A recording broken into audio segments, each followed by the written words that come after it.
tere! Täna räägime natukene korruptsioonist poliitikas. Nii Ameerikas kui ka Euroopas. Ja nii-öelda korruptsiooni erinevad vormid. Sest kõik vormid ei ole sellised nii-öelda üks ühele, kui väga hästi aru saadavad, väga otsekohesed.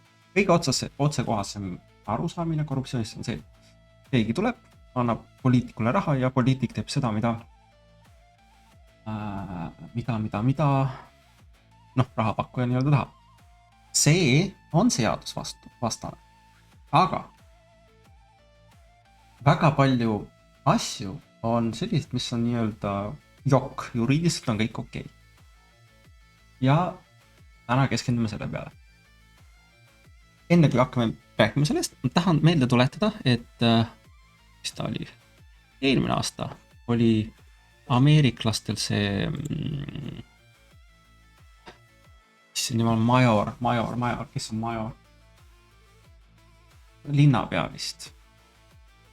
Jah, New Yorgi linnapea kandidaatide vestlusvoor. Ja siis kõige huvitavam see, et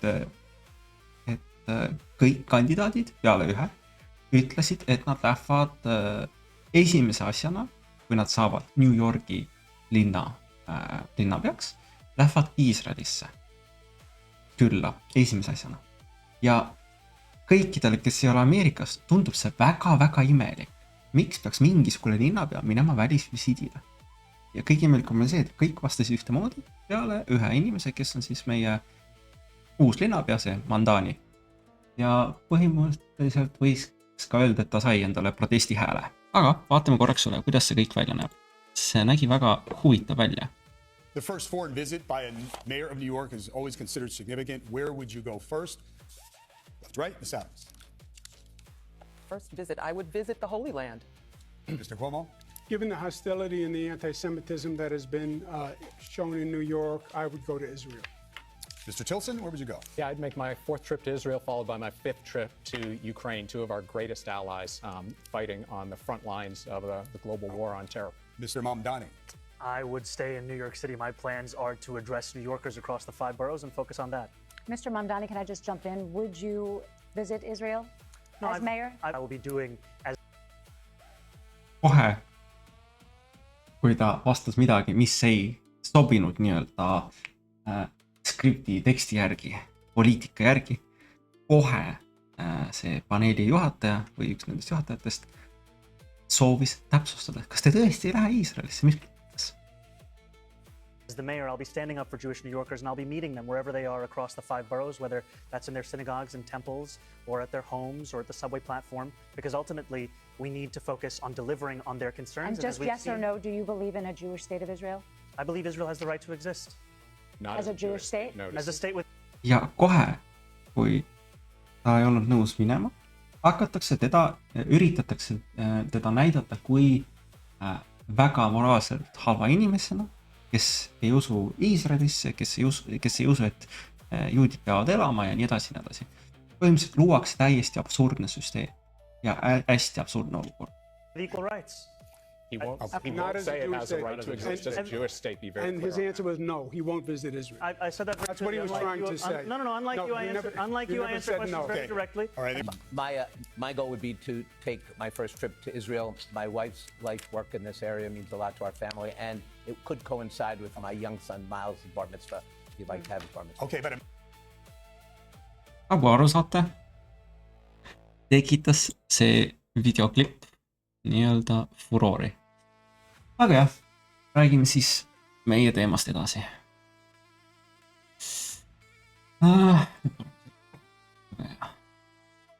Et kuidas siis on ikkagi demokraatia? Kelle raha selle poliitika? Või on siin midagi muud? Et demokraatia ametlik lugu on üsna lihtne. Kodanikud valivad poliitikud esindavad valijaid. Valitsus teeb otsuseid rahvuslikes huvides ning välispoliitika kujuneb põhimõtete, julgeoleku ja valimistel antud mandaatide põhjal. Nagu teoorias on kõik nagu väga ilus. Aga praktikas eksisteerib poliitika kõrval terve teine süsteem. Seal liiguvad kampaania annetused, lobiraha, konsultatsioonitasud, ülikoolide rahastus, luksusreisid, investeeringud, laenud, juhatuse kohad erinevates ettevõtetes ja pärast poliitikast lahkumist pakuvad osa ettevõtteid või siis MTÜ-d nii-öelda soojikoht. See on üks, selles videos saate aru, miks üks minu põhimõtetest on see, et Euroopa Liidus tuleb lobi eemaldada, igasugune lobi. Noh, mitte igasugune lobi, ainukene, kes võib lobitööd teha, on tavakodanikud.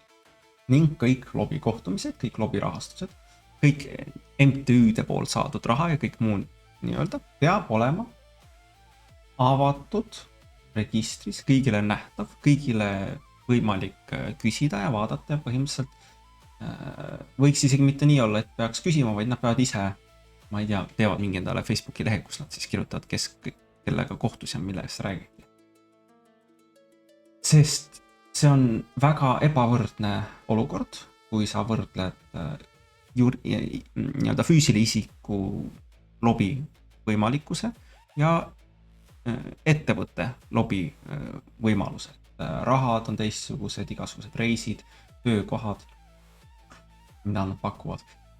See ongi üks asi, et me ei saa ainult näiteks panna mingisuguse rahalise piirangu, kui palju võib lobi peale kulutada. Sellepärast ongi, et isegi kui ettevõte ja inimene, füüsiline inimene nii-öelda annab samasuguse annetuse, panuse, siis ettevõttel on ikkagi võimalik nii-öelda meelitada poliitikuid tuleviku perspektiivse töökohaga.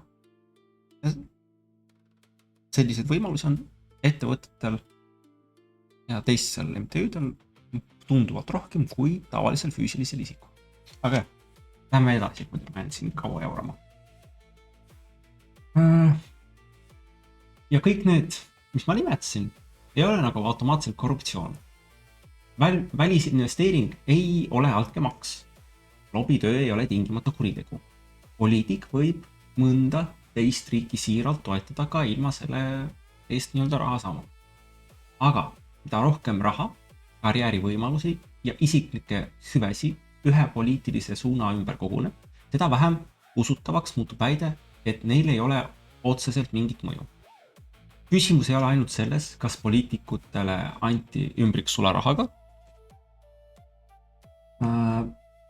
Olulisem küsimus on, millised stiimuleid loob süsteem, kelle kõne kuulatakse ära, kelle kriitikat pehmendatakse, millise riigiga konflikti välditakse, milline teema ei jõua komisjoni päevakorda ja kelle jaoks muutub kasulik välispoliitika nii-öelda pärast ametist lahkumist väga tulusaks karjääriks.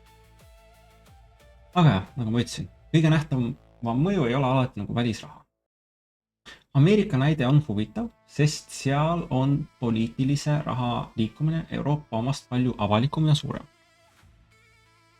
Üks tuntud mõjutajaid on AIPAC, see on see juudi kogukond, kes nii-öelda, mitte juudi kogukond, põhimõtteliselt jah, kes teevad lobitööd, et USA-l ja Iisraelil oleks paremad suhted. Ehk siis jah, AIPAC on siis Ameerika-Iisraeli avaliku suhete komitee. Siin tuleb kohe teha oluline täpsustus. Juriidiliselt ei ole tegemist Iisraeli valitsuse rahaga, vaid Ameerika organisatsiooniga, mida rahastavad Ameerika annetajad. Seega ei saa seda lihtsalt nimetada välisriigi rahastatud operatsiooniks. Küll aga on organisatsioon nii avalik eesmärk toetada tugevat USA ja Iisraeli suhet ning mõjutada seda, millised kandidaadid kongressi pääsevad. AIPAC lõi enne 22 aasta valimistsüklit nii poliitilise tegevuse komitee kui ka Super PAC-i, mis võimaldab kandidaatidele toetust anda ja nende vastaste vastu suuri nii-öelda summasid kulutada. Ühes 24. aasta esindajate koja eelvalimises kulutas AIPAC-iga seotud United Democracy Project ühe kandidaadi nii-öelda vastu üle $14 miljoni. dollari. Saate ise aru, kui palju see raha nii-öelda on. Et see ei ole väike summa, see ei ole mingi 5000, see ei ole mingi 4000, 20 000, ei. Jutt on miljonites. Ja see näitab poliitilise rahastamise põhiloogikat. Presidendi kampaanias võib $1 miljon kaduda tohutusse nii-öelda reklaamiarvesse. Ühes kongressi ringkonnas võib sama summa muuta kogu kampaania nii-öelda jõudude vahekorda. Et erinevad valimised on erineva kaaluga ning see raha, mis kulutatakse, ka mõjutab erinevalt. Välisriik ei pea tingimata kogu Washingtoni ära ostma. Mõnikord piisab sellest, et toetatakse valitud poliitikuid. Või karistatakse mõnda kriitikut ja antakse ülejäänutele nii-öelda arusaadav signaal. Sa võid nii-öelda meie vastu töötada, Paypali vastu siis, aga see läheb sulle kalliks maksma. Otsene korruptsioon on tegelikult süsteemi nagu lihtsam osa.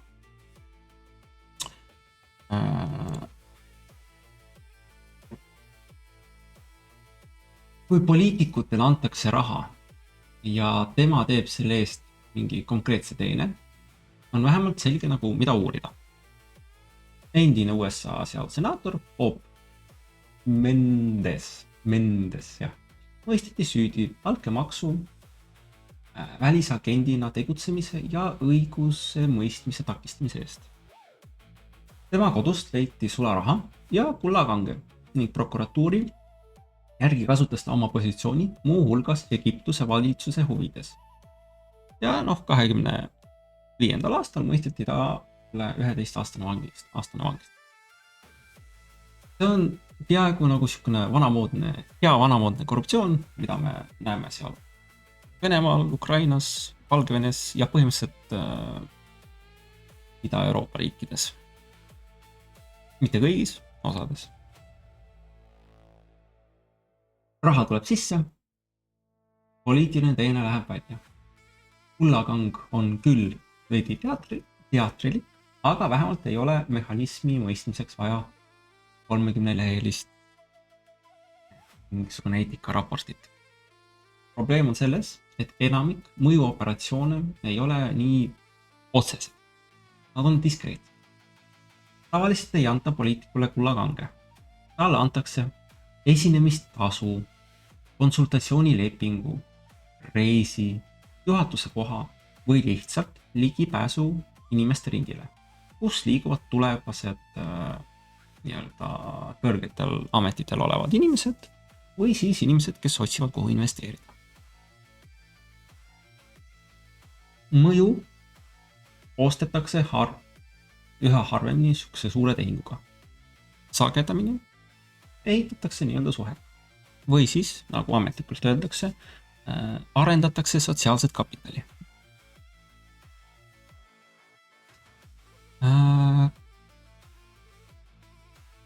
Katar on hea näide sellest, kuidas väike, kuid erakordselt rikas riik saab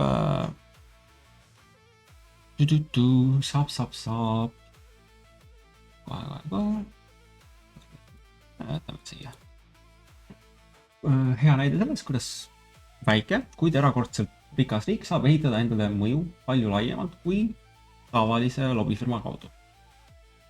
Riik on investeerinud Ameerika ülikoolidesse miljardeid dollareid.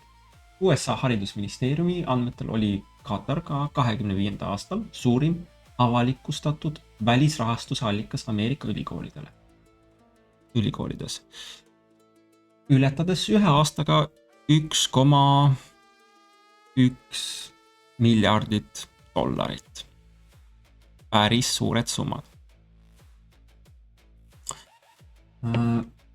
Selle rahastuse hulka kuuluvad nii annetused kui ka lepingud ning suur osa on seotud Ameerika ülikoolide nii-öelda Katari harulinnakutega. See ei tõesta iseenesest, et iga professor või ülikool hakkaks kohe seal Doha, Katari pealinna käske täitma, aga rahastus loob suhe loob sõltuvuse sõltuvus loob nii-öelda ettevaatlikkuse. Kui suur osa instituudi eelarvest, uurimisprojektidest või rahvusvahelisest tegevusest sõltub ühe välisriigi rahast, ei ole vaja saata igal esmaspäeval juhiseid selle kohta, mida peaks ütlema, mida tohib öelda ja millest pole vaja rääkida. Inimesed õpivad ise ära, millised teemad muudavad rahastajad närviliseks. Ja see on palju elegantsem, nii korruptsioon kui ka tsensuur. Keegi ei keela sul midagi öelda, lihtsalt järgmine projekti rahastus võib kuskile ära kaduda. Ja Euroopa Liit armastab rääkida väärtuspõhisest välispoliitikast, läbipaistvusest ja õigusriigist.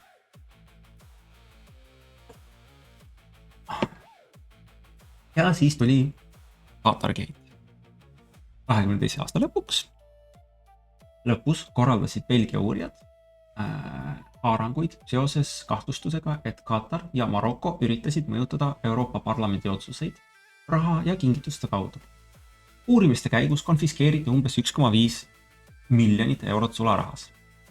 Raha leiti eluruumidest ja ühest hotelli ohvrist. Euroopa Parlamendi asepresident Eva Kaili eemaldati ametikohal ning tema ja teised kahtlustavad on süüdistusi eitanud. Menetlus on olnud pikk ja õiguslikult vaieldav. Seega tuleb väidetavale tegudele viidata jätkuvalt süüdistuste, mitte lõplike faktidena. Samas oli skandaali visuaalne külg erakordselt õpetlik. Euroopa Parlament arutab tavaliselt igasugusi kliimaeesmärke, inimõigusi ja demokraatia kaitsmist ja siis leitakse poliitikute ümbert kotitäie kaupa sularaha. Sel hetkel muutub väärtuspõhine välispoliitika veidi raskemini turustatavaks. Ei saa enam päris nii hästi seda tavainimestele reklaami. Qatargate'i suurem tähendus ei seisne ainult selles, kas mõned konkreetsed inimesed võtsid raha ja näitas, kui haavatav on Euroopa Parlamendi keskkond välistele mõjutatele, vahendajatele, endistele saadikutele, assistentidele ja näiliselt sõltumatudele organisatsioonidele. Pärast skandaali hakati rääkima rangematest eetikareeglitest, endistest saadikute tegevuste jälgimisest ja paremast kontrollist. Euroopa Parlament ise tunnistas vajadust piirata kõrge riskiga riikide nimel tegutsevate endiste saadikute ligipääsu ja tugevdada huvide konflikti kontrolli. Nagu ikka, avastab institutsioon pärast skandaali, et tal oleks vaja reegleid, mida ta enne skandaali millegipärast vajalikuks ei pidanud. Üks korruptsiooniskandaal, mis meil on jookseb, on muidugi Ursulaga seoses COVID-i vaktsiini tellimusega. Aga jah, sellest me ilmselt ei saa kunagi teada. Tuleviku korruptsioonisskandaalide osas ma võin väikse ennustusse teha. Näiteks. Kunagi saab Venemaa-Ukraina sõda läbi ning Ukraina tuleb taas üles ehitada. Ja siin tekivad investeerimisvõimalused kõikidele inimestele, aga Euroopa Parlamendi liikmetele rohkem, sellepärast, et ilmselt need, ma ei tea, kuidas tender oli? Oi. Issand jumal. Unustan eesti keele ära.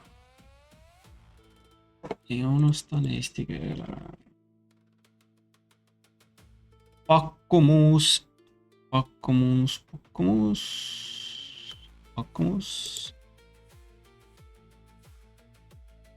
Riigihange, vot.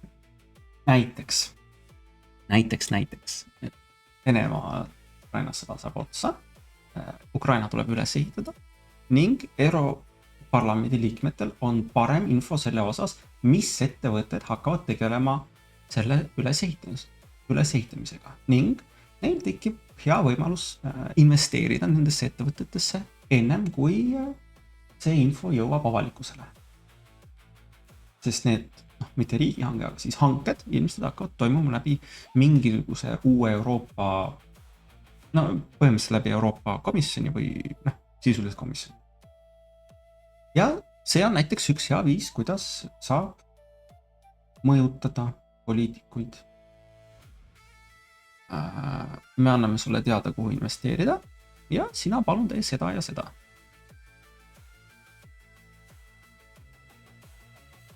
Räägime natukene Hiinast ja ka Huawei nii-öelda juhtumist. 25. aastal alustasid Belgia prokurörid uut suuremat korruptsiooni uurimist, seekord seoses Hiina tehnoloogiaettevõtte Huaweiga. Prokuratuuri väitel toimus alates 21. aastast diskreetne mõjutamine, mis oli maskeeritud tavaliseks äriliseks lobitööks. Kahtlustused hõlmasid raha, reise, kalliid eineid, jalgpallipileteid ja muid hüvesid, mille eest oodati Huawei huvidele kasulikke poliitilisi seisukohti. 25. aasta aprilliks oli uurimise raames süüdistuse saanud 8 inimest.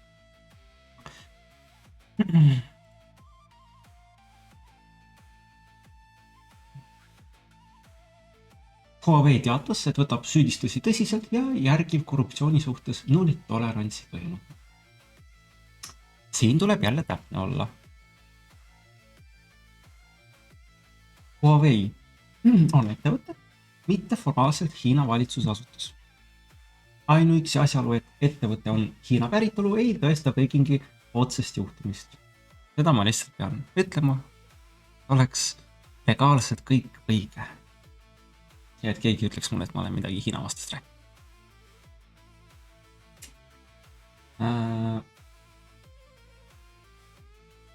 Jah, ainuüksi asjaolu, et ettevõte on Hiina päritolu, ei tõesta, et Peking on seotud antud juhtimiga.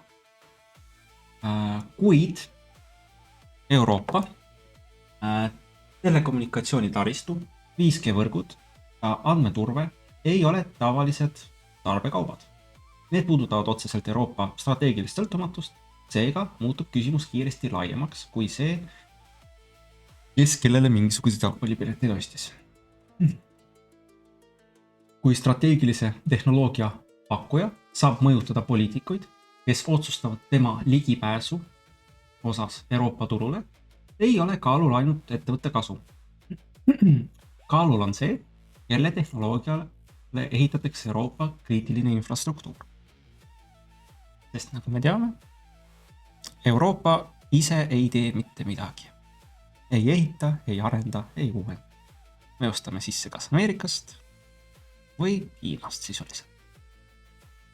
Sellepärast, et meil on liiga palju regulatsioone ning kõik investeerimisraha liigub ka kas Ameerikasse või Hiinasse. Mis on jällegi seotud liigse regulatsiooniga ja maksudega.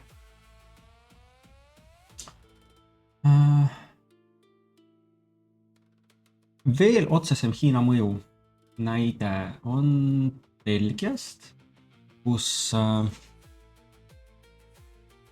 meediaväljaannete kätte jõudnud sõnumite järgi värbas Hiina luure endise Belgia senaatori Frank Kreemelmani. Kuidas teda nimed? Frank Kreemelman, äkki on siin kuskiline, oot see nimi, Frank Kreemelman. Ning andis talle aastaid ülesandeid, mis puudutasid muu hulgas Hongkongi, Xianyangi ja Euroopa suhteid Ameerika Ühendriikidega. Ehk siis, kuidas milles kirjutada. Väidetavalt maksti talle ka raha, osaliselt krüptovaluutas. Tema erakond heitis ta pärast avalikustamist välja ning Belgia ametivõimud alustasid uurimist. See ei ole enam lobitöö hallala, see on klassikaline mõjutamisoperatsioon. Leia inimene, kellel on poliitiline ligipääs, anna talle väikseid ja usutavaid ülesandeid, kasuta teda arutelude suunamiseks, kontaktide loomiseks ja ühiskondlike lõhede süvendamiseks. välisriigil ei ole vaja, et värvatud poliitik muudaks üksinda terve Euroopa poliitikat. Piisab selle, et ta lisab õigel hetkel arutelu ühe kasuliku argumendi, korraldab ühe kohtumise või esitab ühe algatuse. Mõju koguneb väikeste sammudena.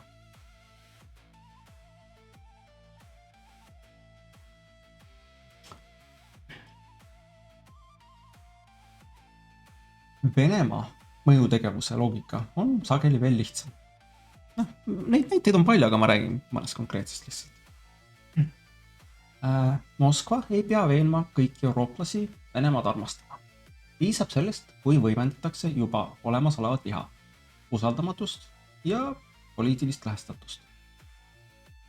24. aastal uurisid Belgia ja Tšehhi ametivõimud Venemaaga seotud võrgustikke, mille keskmes oli Prahas tegutsenud veebileht Voice of Europe. Uurijate kahtluse järgi maksti Euroopa poliitikutele või nende abilistele selle eest, et nad levitaksid Venemaa huvide sobivamaid sõnumid, eriti Ukraina toetamise ja Euroopa Parlamendi valimiste kontekstis. Euroopa Liit kehtestas Voice of Europe'ile ning sellega seotud Viktor Medvedžukile ja Artjom Martšvekile sanktsioonid. Vaatame, kas ma leian siin nimed ka ülesse.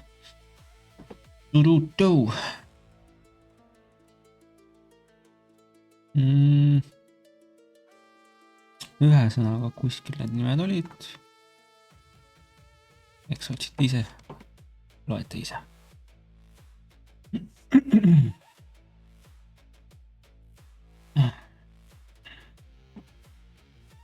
Sarnane meetod tuli nähtaval Ameerikas, kus USA justiitsministeerium süüdistas kahte Vene riigi meedia, RT on vist Russia Today, vist jah, Russia Today või RT, ma ei tea, mis RT on. Ühesõnaga, Vene riigi meedia RT töötajad ligi $10 miljoni suunamises varifirmade kaudu Ameerika meediaettevõttesse. Ettevõtte kaudu avaldati internetis sisu, mille taga olev Vene rahastus pidi jääma publikule varjatuks. See ongi kaasaegse propaganda üks tõhusamaid vorme. Ära anna inimesele Vene televisiooni logoga käskirja, maksa talle selle eest, et ta räägiks edasi seda, mida ta niigi rääkida tahab. Nii tundub propaganda orgaaniline. Vaataja ei näe välisriigi sõnumit, ta näeb kohalikku sisuloojat, poliitikut või kommentaatorit, kes räägib tema keeles ja kinnitab tema nii-öelda olemasolevaid kahtlusi. Üks asi veel, mis mulle ei meeldi, mida Euroopa Liit teeb, on see, et piiratakse, kui palju sularaha võib inimene kasutada, pluss veel sularaha kättesaadavust ning iga kord, kui sa mingisuguseid summasid liigutad või soovid midagi osta, sa pead pangale tõestama, et sa ei ole kaamel ega välisagent. Samal ajal toimub sükune jura erinevate ettevõtetega ja selle peale nii-öelda nagu pigistatakse silm kinni. Lõpuks keegi teeb mingis uurimise kunagi mitu aastat hiljem. Ja siis tuleb midagi välja. Ühesõnaga, mis ma tahtsin öelda? Euroopa Liidus peab vähem ahistama tavalisi kodanikke ja rohkem ahistama poliitikuid ja mõnda ettevõtet. Mitte kõiki, aga mõndasi. Aga jah. Mis me veel räägime? Prantslastest räägime ka.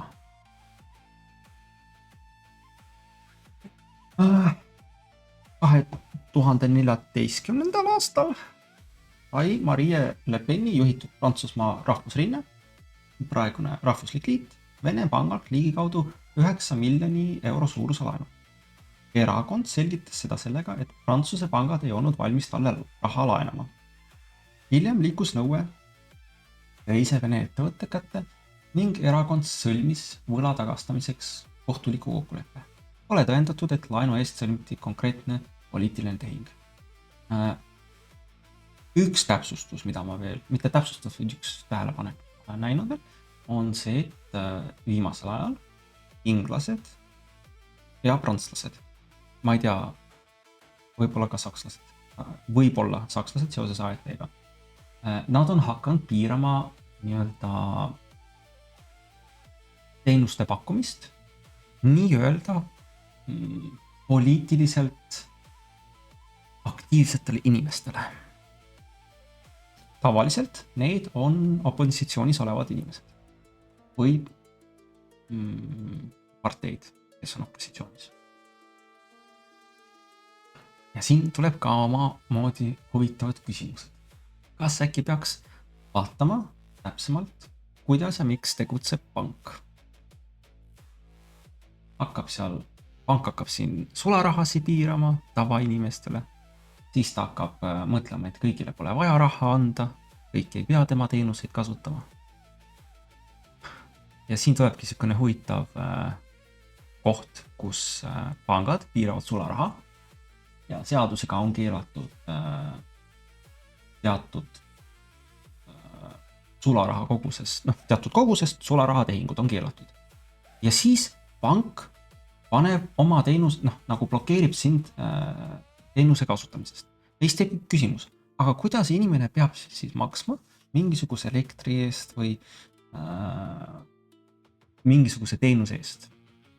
Kui sularaha ta ei saa kasutada, sest seda pole kuskil ja keegi ei tegele selle enam. Kuigi seaduses on kirjas, et sularaha on üks viise, millega inimene saab arveldada ja peab arveldama, võib arveldada. Samas pangad sulle ei väljasta seda ning veel blokeerivad ka nii-öelda internetipanka sulle. Või siis laenu on. Nagu internetipanka teenuse kasutamine nagu Farage'il oli ja laenu andmine nagu Le Penil väidet. Väga hea. Ja seoses selle Peni näitega, et siin nagu tekibki sõltuvuse küsimus, et kui suur poliitiline erakond ei saa oma kodumaal rahastust ning võtab selle riigiga seotud pangalt, kelle suhtes ta ise kujundab välispoliitilisi seisukohti, ei pea laenulepingusse kirjutama, et vastutasuks toetada Venemaa poliitika. Finantsiline suhe on juba olemas. Laenuandja ei pruugi poliitikut otseselt kontrollida, kuid poliitik teab väga hästi, et suhted laenuandja riigiga ei ole tema jaoks enam nii-öelda abstraktne välispoliitiline küsimus. See on ka raamatupidamise küsimus. Üks kõige mugavamaid mõjuvorme on see, kui poliitikutele ei maksta ametioleku ajal midagi eriti kahtlast, mingi väike tasu ja nii edasi, aga mitte midagi suurt, mitte midagi, mis tähele paneb. Tasu aga tuleb pärast ameti lahkumist. Endine Saksamaa liidukantsler Gerhard Schröder toetas ametis olles tugevalt Vene-Saksa energiasuhteid ja Nord Streami torujuhet. Hiljem sai temast Nord Streamiga seotud juhtfiguur ning 2017. aastal liitus ta Venemaa riikliku naftafirma Rosnefti juhatusega. No muidugi pärast Venemaa sissetungi Ukrainasse avaldati talle tugevat survet ning ta lahkus Rosnefti juhatusest ja keeldus ka Gazpromi pakutud ametikohast. Siin ei ole tõendatud salajast kokkulepet, mille järgi Schröder pidi kantslerina midagi tegema vastutasuks tulevase töökoha eest. Ameerikastel on selle kohta oma termin, see on revolving door, ehk siis põhimõtteliselt, see on nagu see hotellides pöörduks, keerlevuks.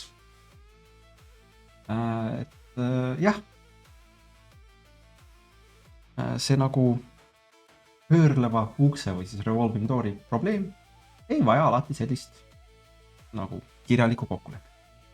Kui poliitikud näevad, et sõbralik suhe suure välisriigi või riigifirmaga võib pärast ametiaega tuua hästi tasustatud nii-öelda nõuniku koha, juhatuse liikmelisuse või rahvusvahelise staatuse, loob see stiimuli juba ametis olles suhteid nii-öelda mitte rikkuda. Võimalik tulevane tasu mõjutab tänast riskihinnangut ka siis, kui keegi pole midagi kirjalikult lubanud. Kõrvalpõige tuli meelde mul üks skandaal. Kes oli see tädi Saksa poliitikus? German politician. Kes see oli? Kas oli? Anna-Linna Baerbock oli see. Voot. Ma ei ole kursis mitte mingisuguse infoga. Mitte mingisugust vandenõud ma siin ei taha edastada. Ja otsigi ise, ma ei viitsinud otsida, aga üks viimase aja kõige kahtlasemaid ametisse nimetamisi on Anna-Lena Baerbocki nii-öelda nimetamine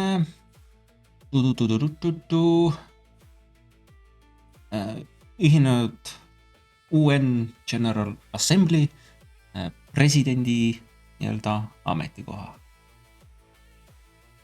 Ennult oli see koht põhimõtteliselt reserveeritud ühele kõrgele Saksa ametnikule, kes reaalselt tegi ka head tööd. Ja põhimõtteliselt kogu elu on teinud tööd. Ja siis tuleb mingisugune täiesti tundmatu, täiesti mõõtetu poliitik. Mingi roheline, kes saab järsku endale selle presidendi ametikoha. Ja selliste näidete osas, mis ma olen teile rääginud, ja ka see Anna-Lena Baerbocki näide, on üks põhjusi, miks ma leian, et Euroopas peab vähem kontrollima üksikisikuid ja rohkem panustama süsteemi loomiseks, milles jälgitakse kõiki ametnikke ja poliitikuid Euroopa Liidus, Euroopa Parlamendis, kõiki neid tuleb jälgida.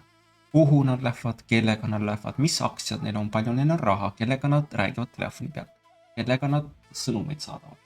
Põhimõtteliselt täielikku jälgimist, seda, mida nii-öelda tavakodanikule tehakse praegu ja soovitatakse tulevikus teha, tuleb rakendada ainult poliitikut ja ametnikele.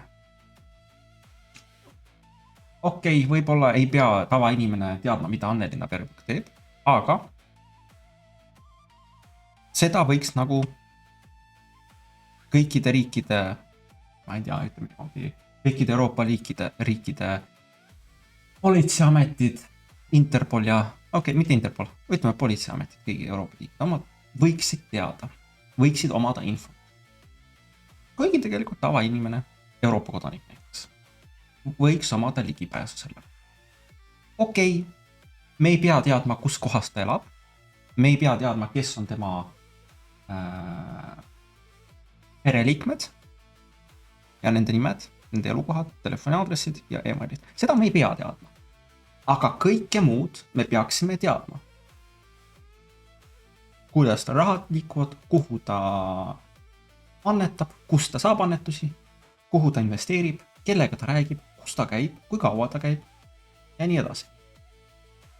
Sellepärast, et ütleme ausalt, kõige ohtlikumad korruptsioonivärgid ongi meil seotud poliitikutega ja ametnikega, mitte lihtinimestega. Aga kuna seda ei soovita teha, siis võite ise mõelda, miks nad ei soovita teha. Igasugused jutud sellest, et ohutus ja nii edasi, see on lollus. Nagu ma ütlesingi, me võime lihtsalt nii-öelda mitte avalikustada nii-öelda isiklikke andmeid, aga ainult kellega suhtleb, kus käib, kus ta raha saab, mis raha tal on, kuhu ta investeerib. Aga jah, liigume edasi. Räägime Saudi Araabiast. Näiteks. Sarnane probleem või siis küsimus tekkis Itaalia endise peaministri ja senaatori Matteo Renzi puhul. Renzi liitus Saudi Araabia riikliku investeerimisfondiga seotud Future Investment Initiative Institute'i juhatusega. Avaldatud andmete järgi maksti talle selle eest umbes 80 000 eurot aastas ning Saudi Araabiaga seotud konsultatsioonitulu ulatus laiemalt märksa suuremate summadeni. Samal ajal esines ta Saudi juhtkonna korraldatud üritusel ja rääkis positiivselt riigi tulevikust. Vot, ma tean. Kapo avalikustab seda aastaraamatut nii-öelda välisohtude osas. Kapo võiks avalikustada ka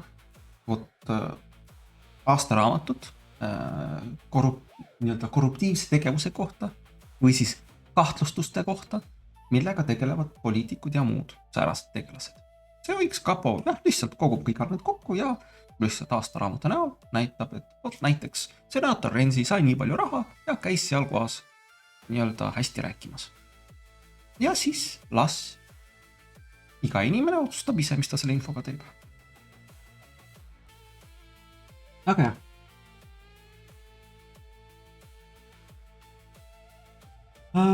jah, ja sisuliselt ei ole midagi teha.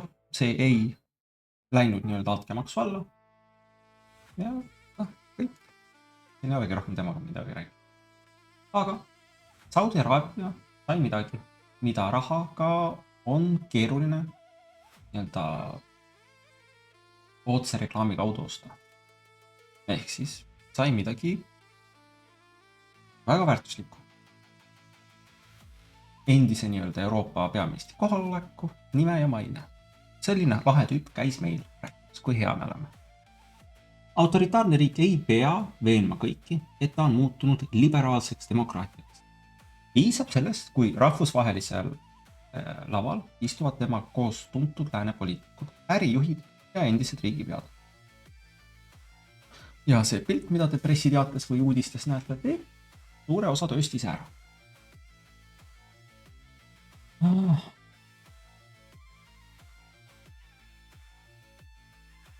Kõige pehmem nii-öelda poliitiline või mõjuvorm on strateegiline investeering. Hiina riigiettevõte Costco sai Kreeka majanduskriisi järel kontrolli Piiruse sadama üle. Antud sadamast sai üks Hiina olulisemaid logistilisi tugipunkte Euroopas. 2017. aastal blokeeris Kreeka Euroopa Liidu ühise avalduse, mis kritiseeris Hiina inimõiguste olukorda. Kreeka valitsus nimetas kavandatud avaldust ebakonstruktiivseks. Otsest tõendit, et Peking ostis sadama investeeringuga selle veto, ei ole. Aga strateegiline sõltuvus ei töötagi tingimata otsese käsu kaudu. Kui välisriigi ettevõte kontrollib suurt sadamat, loob töökohti, loob investeeringuid ja on seotud riigi majandusliku taastumisega, muutub konflikt selle välisriigiga kallimaks. Poliitikul tekib väga praktiline küsimus. Kas üks inimõiguste avaldus on väärt majandussuhete kahjustamist? Nii muutub investeering poliitiliseks kindlustuseks. Mitte ükski rahaülekanne ei pea minema poliitiku isikukontole. Piisab sellest, et terve riigi majanduslikud huvid hakkavad sõltuma välisriigi heatahtlikkusest. Mul tuleb meelde, et Kreekaga oli tegelikult just hiljuti veel üks näide, millest ma küll ei olnud plaanis rääkida, aga ikkagi. Greece blocks Russian sanctions LNG transport. Kreekal oli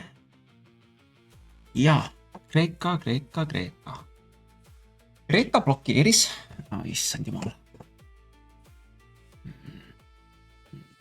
Kreeka blokeeris ühte uut sanktsiooni seoses sellega, et Kreeka müüb Vene LNG-d, üks Kreeka ettevõtte suur, müüb Vene LNG-d kolmandatesse riikidesse. Ehk siis Euroopas seda ei müü, kuna see on keelatud, aga ta müüb Venemaa LNG-d nii-öelda mujale. Kreeklastele kasulik, venelastele kasulik, aga nii-öelda meie üldiseid Euroopa plaane rikub. Aga jah, nagu alati, juriidiliselt on kõik okei, sest Kreeka ei müü Vene gaasi Euroopasse. Ja jah, ega mul ei olegi selle kohta midagi muud öelda. Lähme edasi.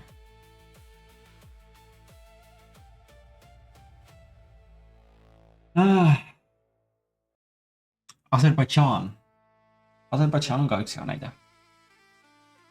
Kusjuures mõnda aega on sanktsiooni, mis on Venemaale pandud ja äritegevust nii-öelda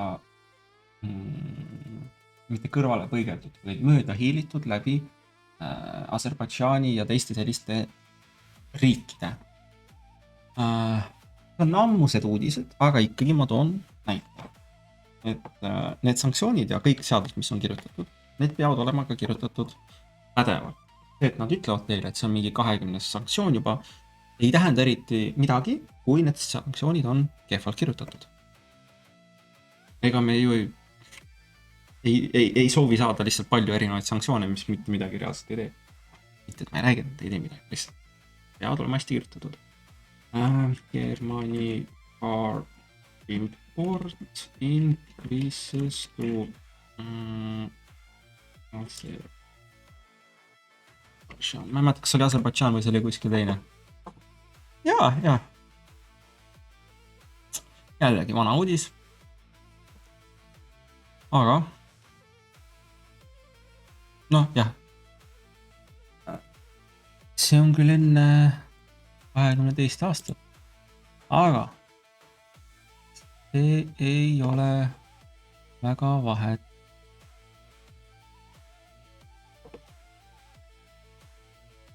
Väga hea.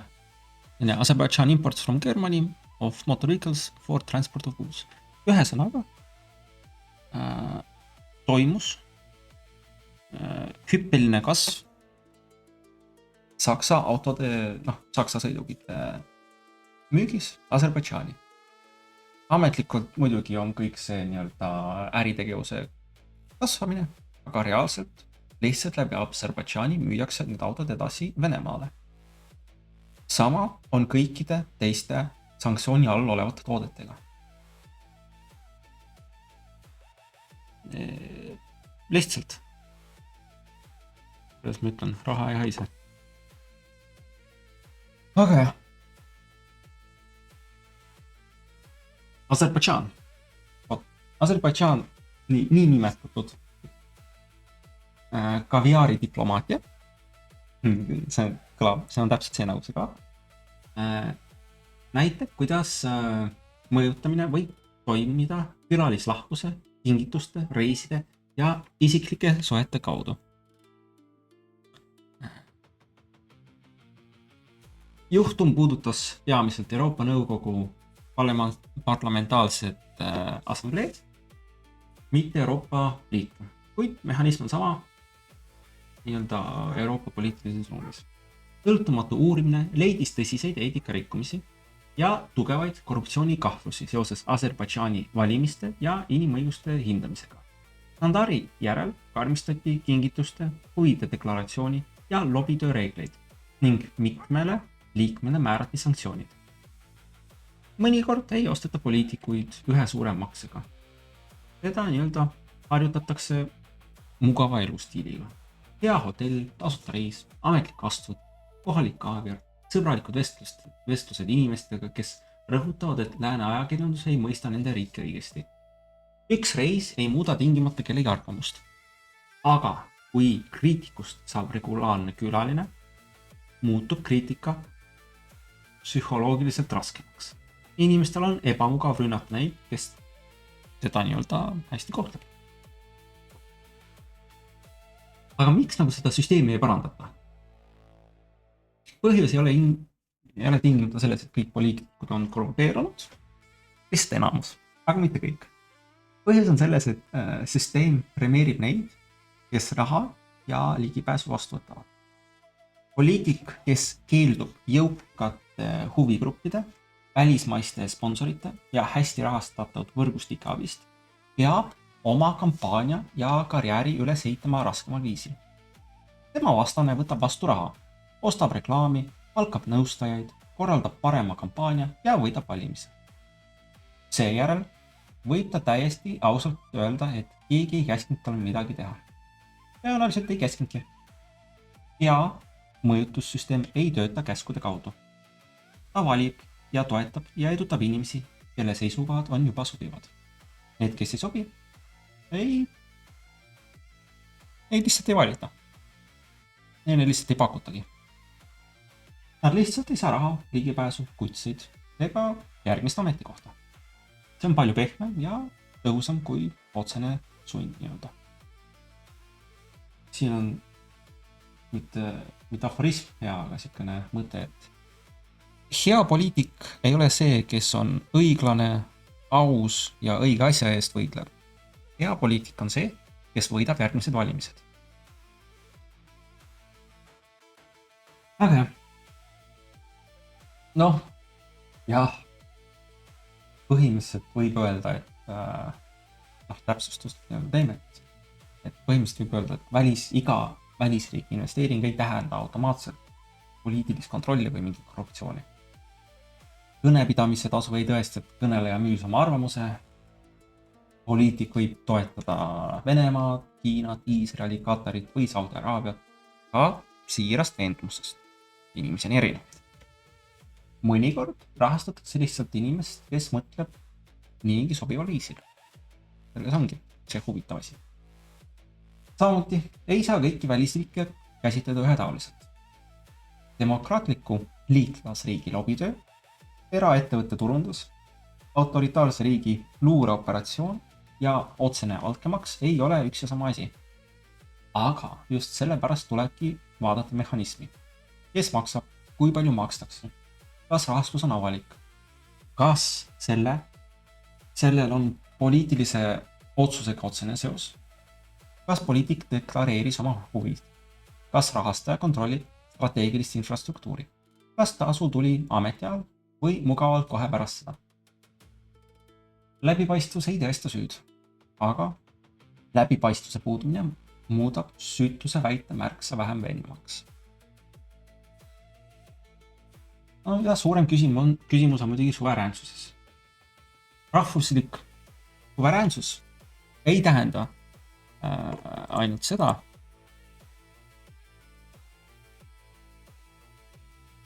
et riigi poliitilisi otsuseid nii-öelda ei kujundata vairatud laenude, luureteenistuse vahendajad, kampaaniaraha, strateegiline sõltuvus ega endistele juhtidele pakutavad tulusad ametid. Välisriik ei pea Euroopa riiki vallutama või Euroopa Liitu. Ta võib osta näiteks sadama, rahastada ülikooli, anda erakonnale laenu, kutsuda poliitiku juhatusse, toetada sobivat meediakanalit või leida mõne inimese, kes on valmis õige tasu eest rääkima täpselt seda, mida ta niigi peaaegu usub. Ükski neist ei pruugi üksinda poliitikat kontrollida, aga koos loovad nad keskkonna, kus mõned välisriigid saavad palju rohkem ligipääsu, tähelepanu ja poliitilist kannatlikkust, kui nende suurus või väärtused läbi muude standardsete õigusaktide. Ehk siis nad teevad seda sellepärast, et see töötab. Aga jah, mis on meie lõppmõte siis? Poliitilise mõju ostmine ei ole nagu uus nähtus. Poliitikud on kingitusi, raha ja staatust armastanud tõenäoliselt sama kaua, kui poliitika ise on eksisteerinud. Uus on pigem selle vorm. Vanasti anti ümbrik, nüüd antakse konsultatsioonileping. Vanasti ostati üks ametnik, nüüd rahastatakse terve institutsionaalset ökosüsteemi. Ülikoole, meediat, mõttekodasi, lobifirmasi, parteisi, ja endiste poliitikute karjääre. Ja mida keerulisemaks süsteem muutub, seda lihtsam on igal osalisel öelda, et tema ei vastuta. Ülikool ütleb, et raha ei mõjuta akadeemilist vabadust. Poliitik ütleb, et laen ei mõjuta tema seisukohti. Ettevõte ütleb, et kingitused olid tavapärane lobitöö. Endine minister ütleb, et juhatuse koht tuli alles pärast ametist lahti. Välisriik ütleb, et tegemist oli lihtsalt investeeringuga. Kõik võib olla formaalselt korrektne. Ja siiski liigub raha ühes suunas ning poliitiline tähelepanu teises. Demokraatia probleem ei ole ainult see, et mõni poliitik võtab palka maksu. Suurem probleem on süsteem, kus mõju saab osta täiesti seaduslikult, järk-järgult ja nii paljude vahendajate kaudu, et lõpuks ei oska keegi enam öelda, kus lõppes tavaline suhtlus ja kus algas poliitika müük. Sest kui poliitiline põhimõte muutub koos rahastajega, siis ei ole see enam põhimõte. See on teenus. Jätke meelde, lapsed. Te väärite seda valitsust, mis teeb.